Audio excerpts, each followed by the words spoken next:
Escuchen con atención, pues lo que sigue contiene ecos antiguos y voces del pasado que reptan entre muros centenarios. Mientras avanza cada línea, el aire se tornará denso y frío, al tiempo que un ser implacable vaga con pasos metálicos que anuncian su condena. En el relato del día de hoy, matices espeluznantes se desarrollarán en un barrio de veredas angostas, edificios cargados de secretos, donde un crujir de aceros en la noche no significa algo casual. Abran bien sus sentidos y no se aparten, ya que lo que se oculta tras cada esquina puede encarnar la silueta más escalofriante que hayan imaginado. El sol, por lo general intenso durante el día, quedó opacado una tarde con un tinte enfermizo casi cobrizo. Parecía una señal en el cielo, un presagio que pesaba como plomo en las calles de un barrio colonial llamado San Lázaro.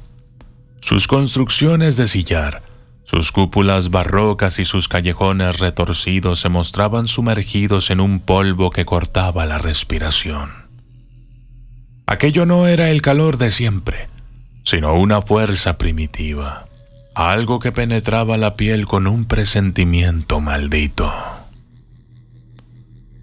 La hermana Sofía, una mujer dedicada a la fe con tan solo 28 años, se sintió afectada por aquella atmósfera.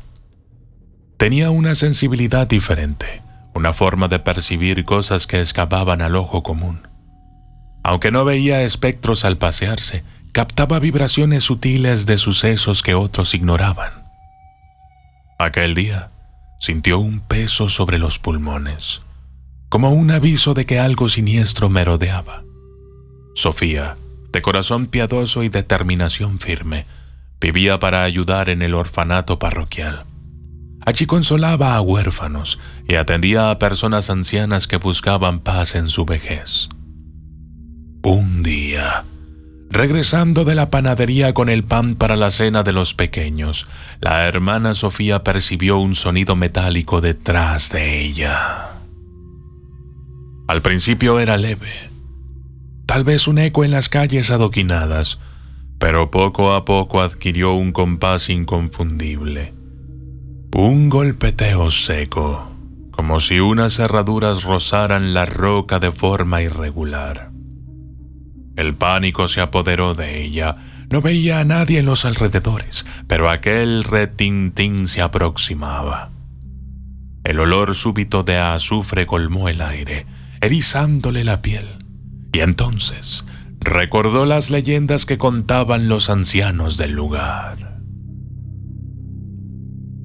La mujer errada, un espectro ligado a un pacto infernal que deambulaba en busca de víctimas. Sofía, aferrando su crucifijo de olivo, recitó el Salmo 91 con la voz temblorosa. Ese tintineo demoníaco siguió acechándola, pero se fue difuminando al oír la oración. Aún así, ella quedó paralizada unos segundos antes de atreverse a huir, con el corazón martillando en el pecho. Al llegar al orfanato, aquellos temores no la abandonaron. En las noches posteriores, los niños comenzaban a sufrir pesadillas. Escuchaban pasos metálicos cerca de las ventanas y, en la oscuridad, una silueta femenina surgía en el límite de su visión. Algunos se despertaban llorando y describían a una mujer con el rostro cubierto, de pies extraños que retumbaban en el piso como herraduras. Ese terror colectivo fue calando en cada rincón. Los ancianos del barrio, que antes relataban la historia de la mujer errada como un cuento más, ahora la mencionaban con angustia real. Hablaban de una belleza arrogante llamada Leonor de Mendoza, condenada por un pacto con algo tenebroso.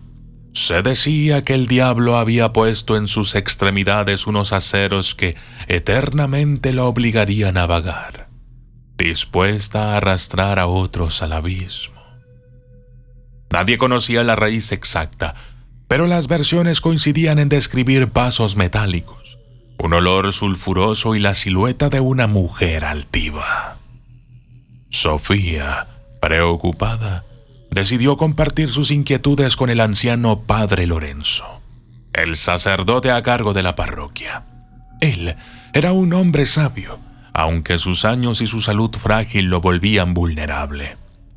Al principio, atribuyó los sucesos a miedos infantiles o historias amplificadas por la imaginación. Sin embargo, al notar el pánico en Sofía y el aire enrarecido del orfanato, comprendió que algo genuino rondaba. Le confió acceso a los archivos parroquiales, voluminosos legajos llenos de bautizos, defunciones y sucesos locales de hacía siglos, con la esperanza de hallar pistas concretas. Sofía se sumergió en el polvo de aquellos libros, pasando horas con la mirada clavada en caligrafías antiguas. Encontró un diario de un cura jesuita, Alonso de Vega, quien sirvió en San Lázaro a mediados del siglo XVIII. Ese documento relataba la presencia de una joven llamada Leonor de Mendoza, famosa por su belleza y su desprecio hacia los hombres. El manuscrito narraba que Leonor había conocido a un hombre misterioso, con un cierto magnetismo tenebroso, que le prometió poder y grandeza. Una noche en la que supuestamente se concretó un pacto oscuro, hubo un hedor a azufre y se escucharon pasos no humanos, como de una criatura con pezuñas recorriendo los adoquines. Lo más perturbador era el hallazgo de una entrada adicional. Leonor habría tenido una hija, nacida de una relación previa, a quien abandonó en la puerta de un convento. Esa niña se llamaba Isabel, y el jesuita temía que la maldición de Leonor alcanzara a su descendencia. Según el texto, la altivez y el orgullo de esa mujer habrían abierto un lazo con las fuerzas siniestras, dejando en su hija un posible eco que generaciones después podría florecer. Sofía cerró el diario con un temblor en las manos. Los rumores decían que la mujer errada buscaba algo, y quizá ese algo fuera una heredera, o alguien que compartiera su misma raíz de orgullo y melancolía. Con esta revelación, el miedo creció en el corazón de la monja. Visualizó a Clara, una de las pequeñas huérfanas de apenas 6 años, que tenía una mirada penetrante y una actitud inusualmente altiva para su edad. Aunque Clara era una niña dulce, Sofía percibía en ella una chispa de independencia que a veces rozaba el aislamiento. Cuando Clara comenzó a tener terrores nocturnos hablando de pasos metálicos y de una mujer con vestimenta antigua que la llamaba desde un rincón oscuro, Sofía temió que aquel espectro hubiese fijado la mirada en la niña. El nombre Isabel aparecía en varios murmullos de la menor, aunque nunca había conocido a nadie con ese nombre. El barrio se llenó de rumores. Alguien veía una sombra alta desplazarse en la madrugada. Los animales se escondían y el sonido de aceros retumbaba cada vez más cerca. El padre Lorenzo, consciente del empeoramiento de la situación, decidió realizar plegarias especiales y misas con el fin de proteger el orfanato. No obstante, aquello solo colmó un poco el ambiente. Las noches seguían cargadas de una energía turbadora, y el hedor a azufre retornaba de forma intermitente. Sofía, firme en su fe, empezó a realizar un rastreo más profundo de los registros. Quería saber qué pasó con aquella niña llamada Isabel que Leonor Mendoza había abandonado. Tras horas revisando viejos documentos, encontró la partida de ingreso de una niña llamada Isabel, depositada en un hospicio de caridad en 1742. Esa pequeña creció con una pena inexplicable. Según las monjas que la criaron, murió joven de una fiebre agresiva. El archivo afirmaba que la chica nunca había tenido hijos, pero Sofía sospechó que la maldición de Eleonor podía no requerir descendencia directa. Tal vez bastaba con un alma resonante con ese mismo orgullo, esa misma rebeldía contra la humildad, para convertirse en la presa perfecta. El orfanato se convirtió en un foco de sucesos tensos. Muchos niños lloraban por la noche, hablando de una señora con un velo oscuro. Sofía evitaba esa palabra prohibida, pero las descripciones coincidían con un rostro oculto y un eco metálico en cada paso. Los animales del vecindario rondaban inquietos. Sofía, que sentía el deber de proteger a Clara, comenzó a rezar con la niña, a enseñarle valores de humildad y a guiarla para que no cayera en tentaciones de soberbia. Cierta noche, los pasos metálicos retumbaron directamente en el patio del orfanato. Sofía se asomó por la ventana y vio una figura femenina, esbelta, con un vestido antiguo que ondeaba, y en la parte de los pies un brillo perturbador que indicaba metal. Un escalofrío sacudió sus piernas. La presencia alzó la vista en dirección a la ventana, exhalando un aroma sulfuroso que llegó hasta ella. El corazón de Sofía latía con la fuerza de un tambor desbocado, pero se armó de valor y alzó su crucifijo. Al hacerlo, esa forma pareció retroceder, más por enojo que por temor real. A los pocos días, el padre Lorenzo y Sofía organizaron una vigilia de oración. Convocaron a los feligreses más devotos para pedir protección divina. Encendieron velas en la capilla, rezaron rosarios y el sacerdote comenzó a leer salmos que buscaban ahuyentar cualquier presencia maligna. Clara, sentada en primera fila, estaba envuelta en una cobija aún asustada. El ambiente se sentía pesado, con un viento frío que corría por debajo de la puerta. De pronto, el chirrido de la puerta principal sobresaltó a todos. Unas manos invisibles parecían empujarla desde afuera. Se escuchó con total nitidez el golpeteo del metal contra la piedra del pórtico. Era la evidencia de que la mujer errada estaba allí, ansiosa por entrar. Un olor asfixiante de azufre atravesó las rendijas y se oían gemidos que no parecían humanos. Unas cuantas velas se apagaron y la penumbra se adueñó de la mitad de la capilla. El padre Lorenzo, con su crucifijo de plata en alto, gritó una fórmula sagrada para detener la irrupción. Se escuchaba la madera crujiendo y, en cada golpe, la gente sentía un nudo de terror. Sofía tomó la mano de Clara y percibió que la niña temblaba, aunque se podía adivinar también una especie de extraña fascinación. Tal vez la personalidad de Clara poseía ese matiz de independencia y altivez que la mujer errada buscaba. Entre latines e invocaciones, las puertas vibraron como si fuesen a romperse. El estruendo metálico se mezclaba con una especie de lamento. Sofía recordó la nota del diario de aquel jesuita, donde se describía a Leonor como un alma atrapada en su propia vanidad, con un impulso nacido de la compasión. Sofía gritó que esa entidad no buscaba solo arrastrar a inocentes, sino que debía anhelar el perdón y la liberación de su castigo. Esa conjetura atravesó el aire lleno de rezos, y por un instante el golpeteo se detuvo, como si la entidad escuchara.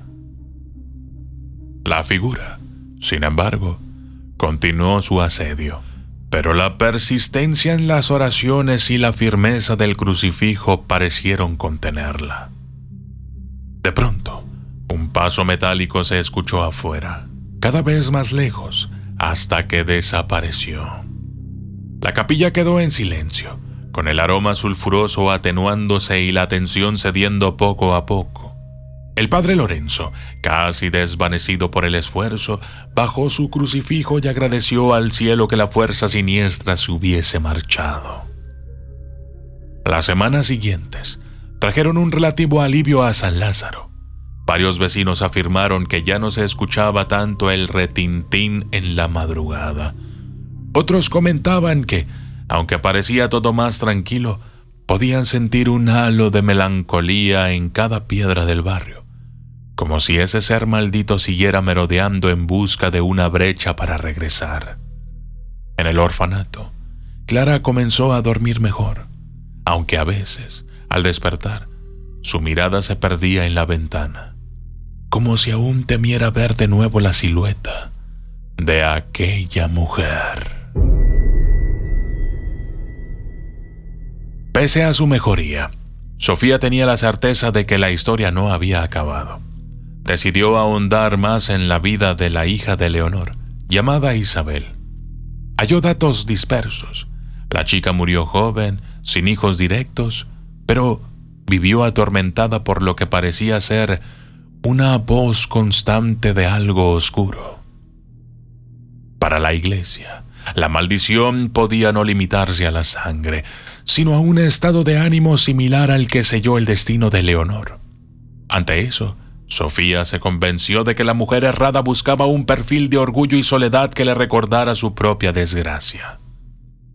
Sofía atendía con esmero a Clara, ya que la niña mostraba cierta rebeldía a ratos.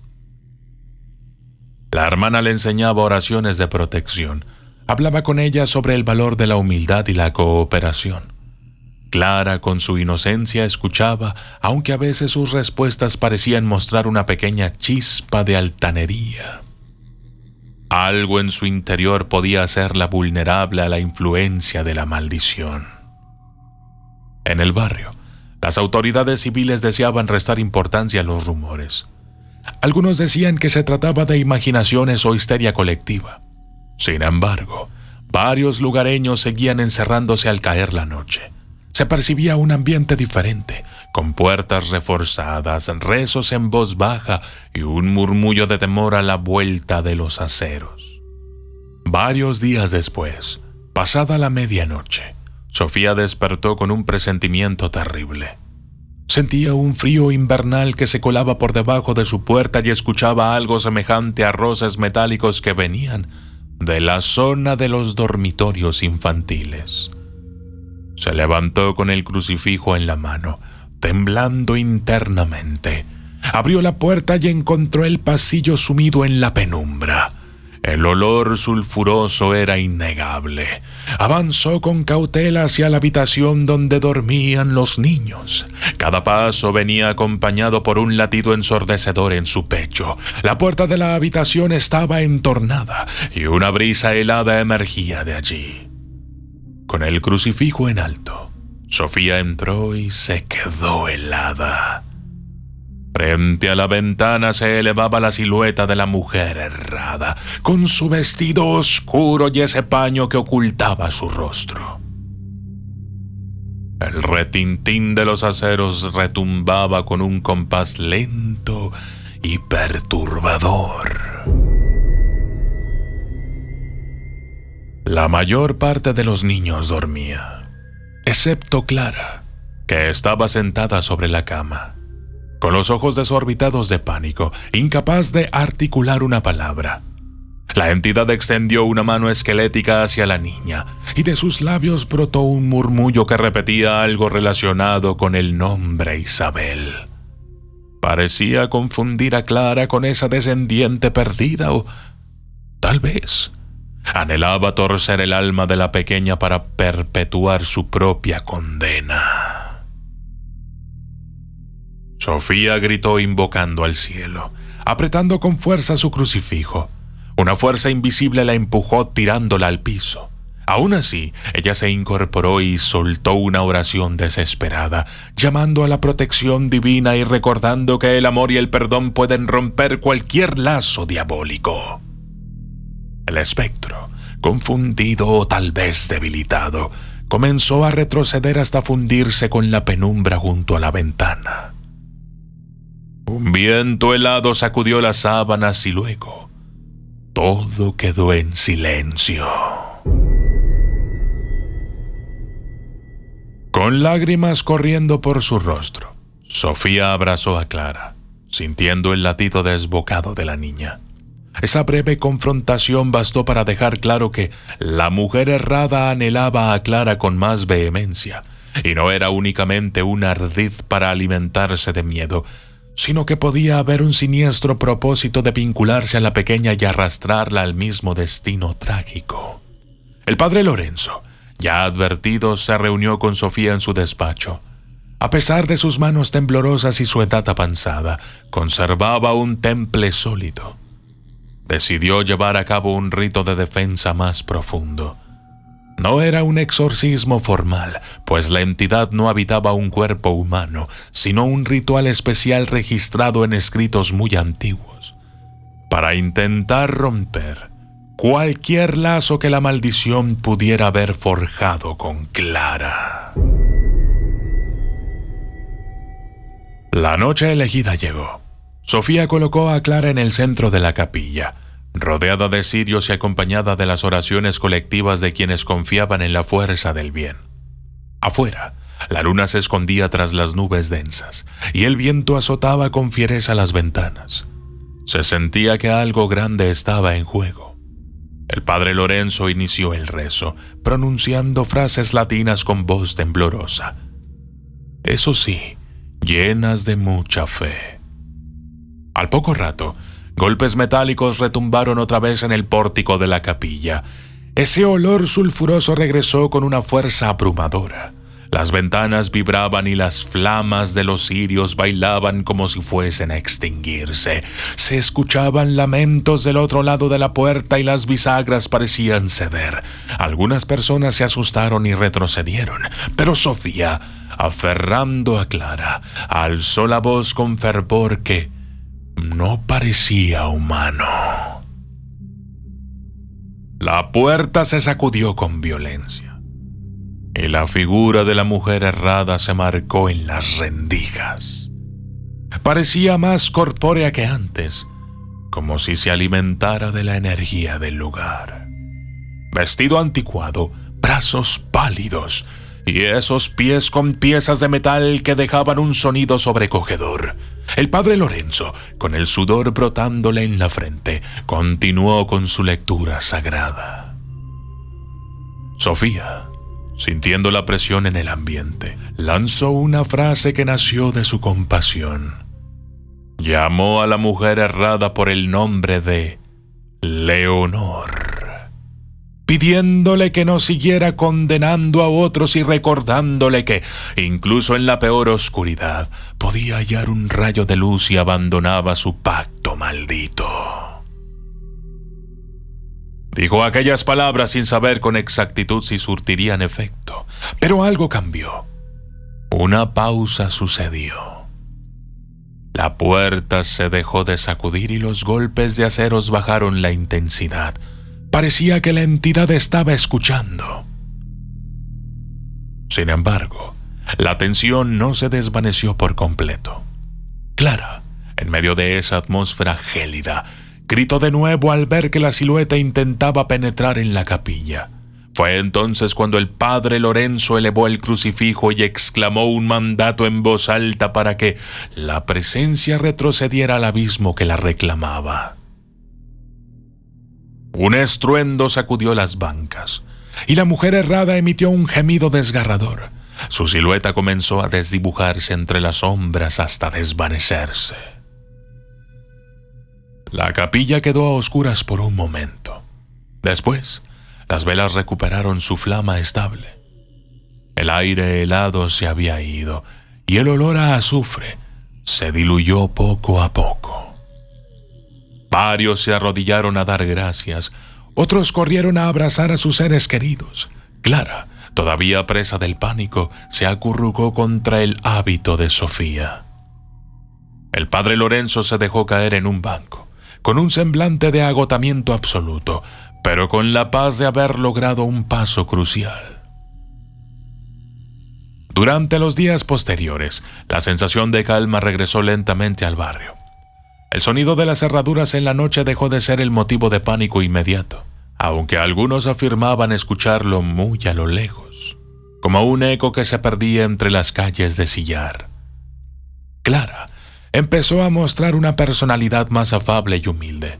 posiblemente influida por todo lo vivido y por la guía constante de Sofía. Algunos niños volvieron a reír y a jugar sin miedo a dormir por la noche. La hermana Sofía entendió que la maldición de la mujer errada no estaba sepultada para siempre. En cualquier momento, el orgullo humano y las fisuras espirituales podían abrir puertas a entidades así. Pero al menos en San Lázaro, el espectro parecía haberse debilitado al recibir un llamado a la redención y toparse con la defensa de la fe comunitaria. La gente del barrio contaba a media voz que la mujer errada se le vio por última vez deambulando cerca de un camino antiguo, sin atreverse a ingresar a la zona habitada. La parroquia continuó con sus labores diarias, repartiendo pan y amparo a quienes llegaban a buscar refugio. Sofía siguió cuidando a Clara, velando por su corazón, para que ese orgullo innato no la transformara en un punto de interés.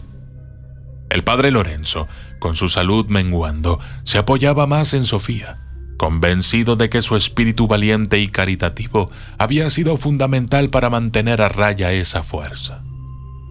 Esta crónica nos habla de un espectro forjado en su propia altivez y de quienes, con fe y valentía, decidieron oponerse.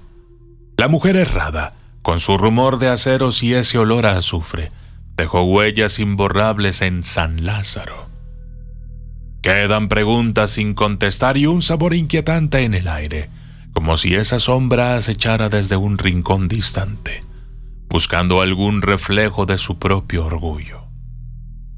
Mantengan los sentidos alertas, pues en los secretos de la noche, un paso metálico puede irrumpir cuando menos se espera, reclamando a quien se deje arrastrar por sus tentaciones más oscuras. Yo soy el documentalista y esto fue la leyenda de la mujer errada. Aterradormente. Cae la noche en San Lázaro gris, la bruma envuelve su viejo tapiz, una sombra se arrastra al pasar, con pasos de acero al caminar. No mires atrás si la oyes sonar, el eco que empieza a retumbar, no es viento, no es juego ni azar, la mujer errada te viene a buscar. Sofía rezaba en el portal, la fe en su pecho era su cristal, los niños lloraban sin razón, el azufre traía su canción, un velo cubriendo su mirar, ojos que no saben perdonar, y el miedo se empieza a abrazar como un rezo a punto de quebrar. No mires atrás si la oyes sonar, el eco que empieza a retumbar, no es viento, no es juego ni azar, la mujer errada te viene a buscar. Aterradormente se alzó la mujer que el tiempo condenó, su alma de orgullo se quebró y en Clara su reflejo encontró. No mires atrás